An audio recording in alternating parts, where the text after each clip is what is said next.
ବାରତା ଆସିଛି ଆଜି। ଶୁଣ ଭାଇ ଏ ଭଉଣୀ, ନିରାଶାରେ ଅଛ କି ଆଜି? ତେବେ ଶୁଣ ଏ ଭାଇ, ଶୁଭ ବାରତା ଆସିଛି ଆଜି।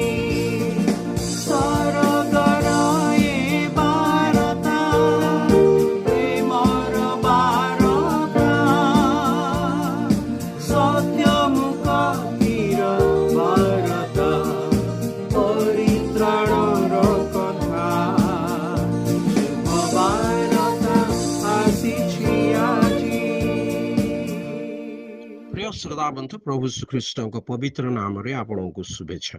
ପବିତ୍ର ବାଇବଲର ମାଥ୍ୟୁ ଲିଖିତ ସୁସମାଚାର 5 ଅଧ୍ୟାୟର 29 ପଦରେ ଆମମାନେ ଏହିପରି ପାଠ କରୁ। ଆଉ ତୁମ୍ଭ ଦକ୍ଷିଣ ଚକ୍ଷୁ ଯେବେ ତୁମ୍ଭର ବିଘ୍ନର କାରଣ ହୁଏ, ତେବେ ତାହା ଉପାଡ଼ି ଫୋପାଡ଼ି ଦିଅ। କାରଣ ତୁମ୍ଭର ସମସ୍ତ ଶରୀର ନରକରେ ନିକ୍ଷିପ୍ତ ହେବା ଅପେକ୍ଷା ଗୋଟିଏ ଅଙ୍ଗ ନଷ୍ଟ ହେବା ତୁମ୍ଭ ପକ୍ଷରେ ଲାଭଜନକ। ପାପ ମନୁଷ୍ୟର ହୃଦୟରୁ ଉତ୍ପନ୍ନ ହୋଇଥାଏ।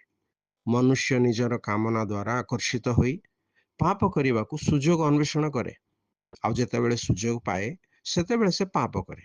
ମନୁଷ୍ୟର କାମନା ସତେ ଯେପରି ନିଆଁରେ ଘିଅ ପକାଇବା ଭଳି କାମ କରେ। ପାପ ଉପରେ ଜୟ ଲାଭ କରିବାକୁ ହେଲେ ମନୁଷ୍ୟକୁ ନିଜର କାମନା ଉପରେ ସମ୍ପୂର୍ଣ୍ଣ ନିୟନ୍ତ୍ରଣ ହାସଲ କରିବାକୁ ହେବ। ସେତେବେଳେ ସେ ଈଶ୍ୱରଙ୍କ ଦଣ୍ଡ ନରକରୁ ରକ୍ଷା ପ୍ରାପ୍ତ ହୋଇପାରିବ। ମାତ୍ର ଏହା ତ ଅସମ୍ଭବ ଅଟେ। ତେବେ ଆମେ କହିବା, ଏହା କେବଳ ଈଶ୍ୱରଙ୍କର ସାହାଯ୍ୟରେ ହିଁ ସମ୍ଭବ ହୋଇପାରେ। ତେବେ କିପରି? ପ୍ରଭୁ ଶ୍ରୀଖ୍ରୀଷ୍ଟ ମନୁଷ୍ୟ ରୂପ ଧାରଣ କଲେ, ମନୁଷ୍ୟର ପାପର ବୋଝ ଆପେ ବହନ କରି ମନୁଷ୍ୟର ପାପର ଦଣ୍ଡ ଭୋଗ କରି ମୃତ୍ୟୁବରଣ କଲେ, ବଳିଦାନ ହେଲେ ତଥା ତୃତୀୟ ଦିନରେ ମୃତମାନଙ୍କ ମଧ୍ୟରୁ ଉତ୍ଥିତ ହେଲେ। ଯେ କେହି ପ୍ରଭୁ ଶ୍ରୀଖ୍ରୀଷ୍ଟଙ୍କ ଠାରେ ବିଶ୍ୱାସ କରେ ସେ ପରିତ୍ରାଣ ପ୍ରାପ୍ତ ହୁଏ, ପୁଣି ଈଶ୍ୱରଙ୍କ ଅନୁଗ୍ରହର ପାତ୍ର ହୁଏ। ଆଉ ସେ ଈଶ୍ୱରଙ୍କର ଆତ୍ମା ଅର୍ଥାତ୍ ପବିତ୍ର ଆତ୍ମାଙ୍କ ସାହାଯ୍ୟ ଲାଭ କରେ, ଯାହାଙ୍କ ଦ୍ୱାରା ସେ ନିଜର କାମନା ଉପରେ ଜୟ ପ୍ରାପ୍ତ ହୁଏ।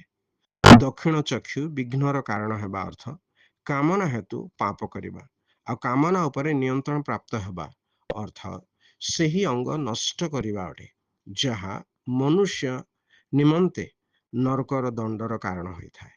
ପ୍ରଭୁ ଶ୍ରୀଖ୍ରୀଷ୍ଟଙ୍କ ଠାରେ ବିଶ୍ୱାସ ଦ୍ୱାରା ଆପଣ ମଧ୍ୟ ଯେପରି ବିଜୟ ଜୀବନ ଯାପନ କରିପାରନ୍ତି, ଆପଣଙ୍କ ନିମନ୍ତେ ଈଶ୍ୱରଙ୍କ ନିକଟରେ ଆମର ଏହି ପ୍ରାର୍ଥନା।